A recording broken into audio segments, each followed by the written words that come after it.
Ratchet and Clank Going Commando. This, folks, this is how you do a sequel right. It's got everything you'd want. It's got the explosions, the platforming, the space battles, the racing. It's got all these things that made the original Ratchet and Clank great. It took those things and it made them even better.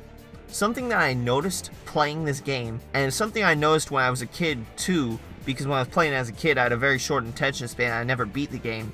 The thing I noticed is that this game feels very long.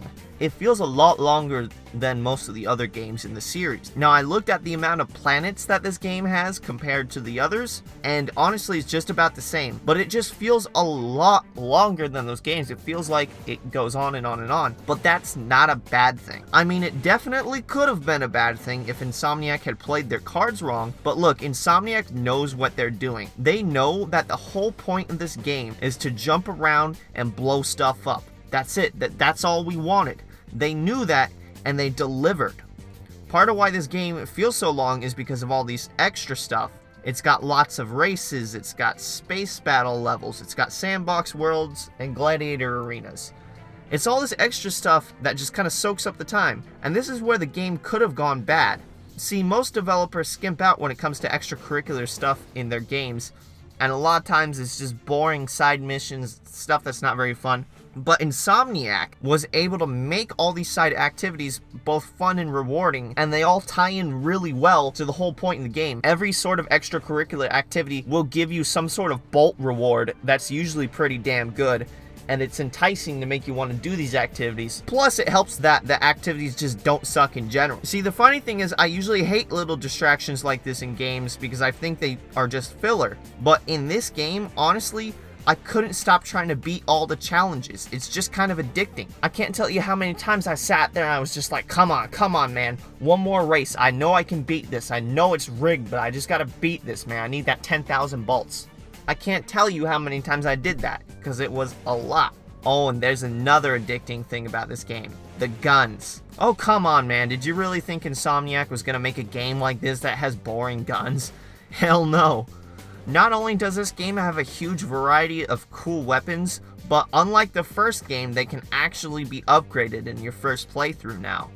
So kind of like how before the addiction to this game was acquiring and using all the different guns, the new goal I found myself wrapped up in was getting all the guns and using the ever-loving hell out of them until they upgrade. This is another way they built up the original game structure and just straight up made it better. This game makes you want to grind for bolts and XP and get all this new shiny stuff they keep enticing you with.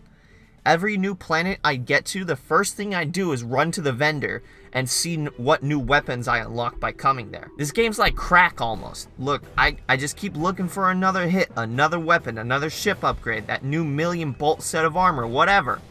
It keeps me glued to this game in a way that not a lot of single player games can achieve. The way I see it, Insomniac's a chef, right? They started with this lovely soup base of Ratchet and Clank, the original. They were sitting there, right, in their kitchen, they're cooking, they're like, alright, you like guns? Well, guess what? Here you go, have some more, throw it in the pot, boom. Oh, by the way, guess what? They're upgradable and moddable now. You're welcome. Ship battles? Yeah, now you get whole planets of them. Boom. Races? Yeah, we'll throw some more in there. What, you want something new, some spice? Alright, how about wrench and armor upgrades? Have a taste. How about some arenas? You'll love it, trust me. And they just threw all these ingredients into the pot. And guess what? Not a single one of those ingredients was bad. There's no gimmicks, no boring filler here. No stupid side missions that have no point. There's no stupid BS that's baked into the gameplay. Everything new they added to the original formula, I mean, I think it's great, but even if you don't, it's optional content. You can skip all of it if you like. This game gives you so many choices. Like, hey, what do you want to do? You want to go to this planet, or you want to go to this other planet, or you want to stay in this planet and grind out some arenas? You want to go do some races, want to go down that path you never chose? Go ahead, do whatever you want. Look, for a game with a linear story, it does an amazing job of making it feel non-linear in ways that other games only dream of. With Going Commando, you really do feel like you have a whole galaxy to explore, one planet at a time.